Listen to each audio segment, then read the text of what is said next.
Bonjour à tous et bienvenue dans ce comparatif. Aujourd'hui, je vais essayer de montrer la différence entre un stabilisateur gyroscopique Ronin de la marque G et un Steadicam que j'ai utilisé jusqu'à très récemment. Une petite GlideCam HD 1000 avec un 70D et 2-3 optiques pour voir la facilité d'interchangeabilité et l'efficacité réelle lors d'un tournage. Donc on commence tout de suite avec un petit follow, c'est quand même le principal avantage de ces stabilisateurs. Donc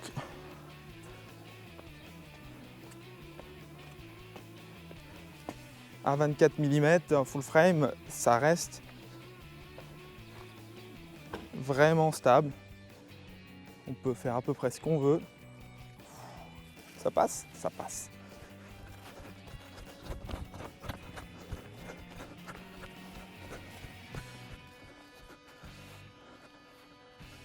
Si on veut tourner autour de quelque chose,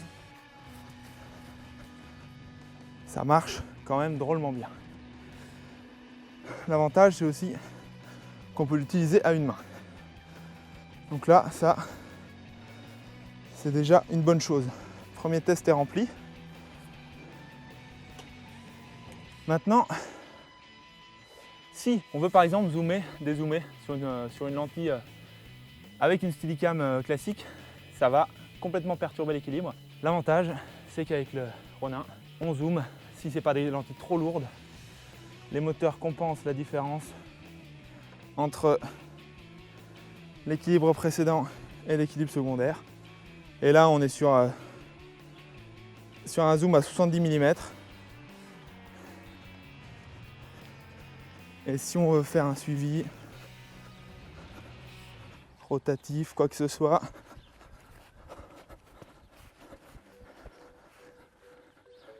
c'est quand même assez facile. Ensuite, il y a 3 positions au niveau du portage avec le Ronin qui se gèrent à peu près automatiquement. Il y en a une si vous avez du matériel assez lourd qui permet de passer dans des endroits assez étroits et qui permet de soulager surtout un des 2 bras qui porte beaucoup moins de charge.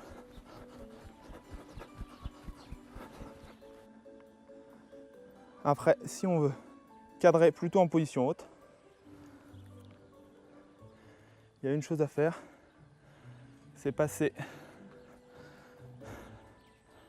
Allez mon petit. Voilà, il a repéré la position. Et là, c'est vraiment facile d'avoir de la hauteur et de faire un cadrage au-dessus des têtes de quelqu'un, sachant que là, je suis toujours à 70 mm en full frame.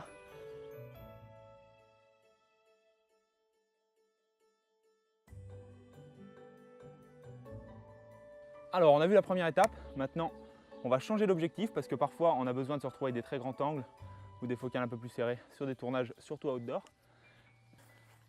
Je vais chronométrer tout de suite combien de temps ça me prend pour faire le changement.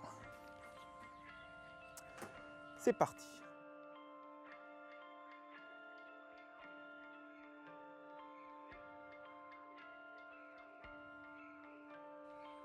Et il se stabilise 3 minutes. Changement de lentille, 3 minutes. Ça semble quand même assez efficace. On va faire un petit test avec le 10 mm.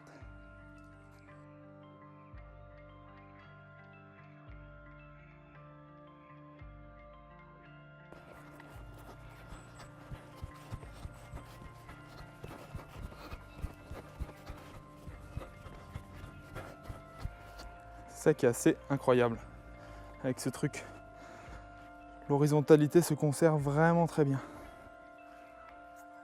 Un des gros avantages aussi du Ronin, c'est qu'il n'est pas sensible au vent et à la prise au vent. Donc on peut courir très vite tout en ayant une grande stabilité.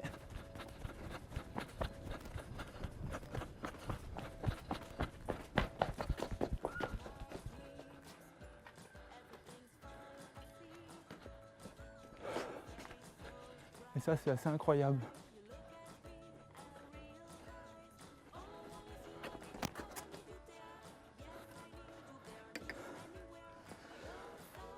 C'est efficace, hein. Bon, il va sans dire que l'un des inconvénients du Ronin, c'est quand même l'encombrement de la boîte et du trépied, tout ça. Ne pas oublier d'éteindre l'appareil avant de faire les réglages. Bon, et maintenant, j'ai envie de voir ce qu'il y a dans le ventre un peu, ce Ronin. Ouais, c'est quand même assez intéressant.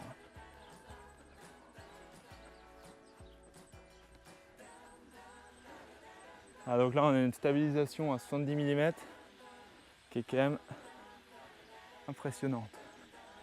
J'avoue qu'avec un Steadicam, impossible de courir avec un 70 mm.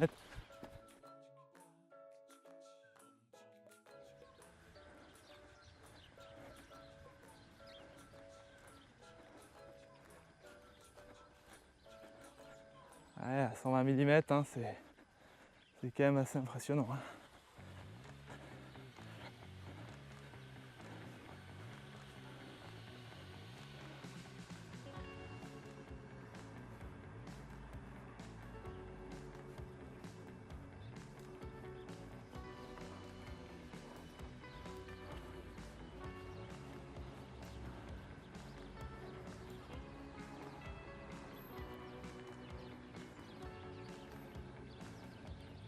Ok.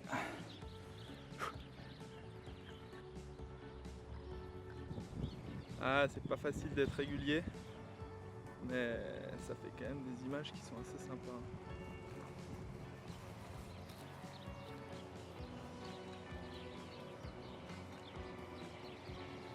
Après, il vaut mieux avoir un opérateur quand c'est comme ça.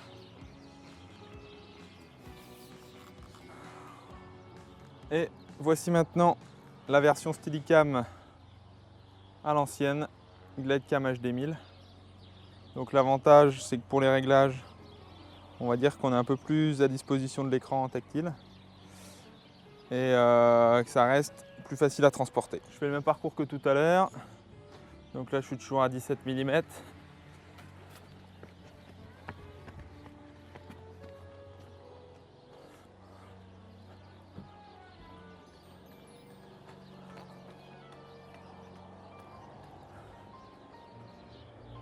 Je suis aussi un petit peu plus habitué à ma Steadicam.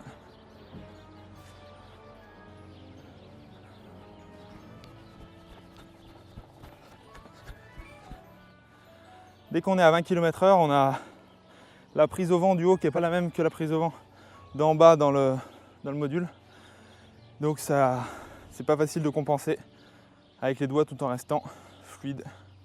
Avec un Steadicam classique, si on veut changer notre cadrage, on passe à 55 mm. Donc il y a à peu près la limite pour rester facile. Et ben, il nous faut régler. Ça peut aller assez vite avec l'habitude.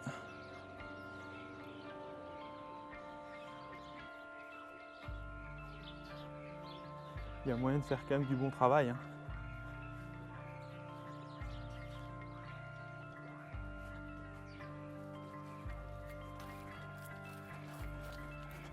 Le seul souci en général que j'ai de manière assez récurrente, c'est l'horizontalité qui n'est pas facile à conserver.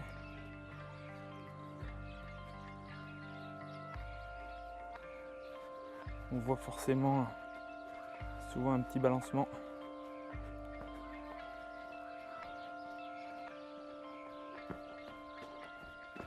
Et alors dès qu'on commence à courir, ça part en couille. Ensuite, changement de lentille. Donc, imaginons, on a le 17-55 de montée et il faut qu'on passe sur le 10-24. C'est parti.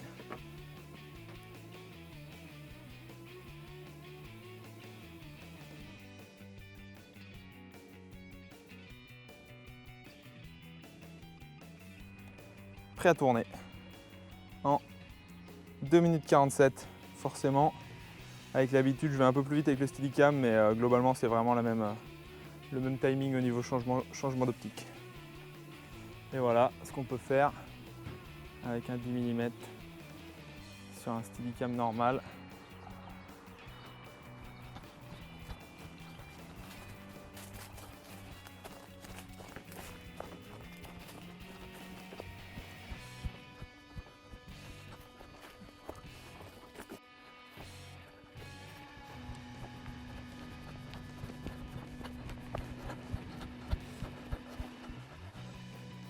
Pour conclure, je pense que je vais garder les deux et j'utiliserai le Steadicam encore sur les tournages qui demandent pas trop d'appareil spécifique parce que c'est quand même plus facile d'utilisation et moins contraignant.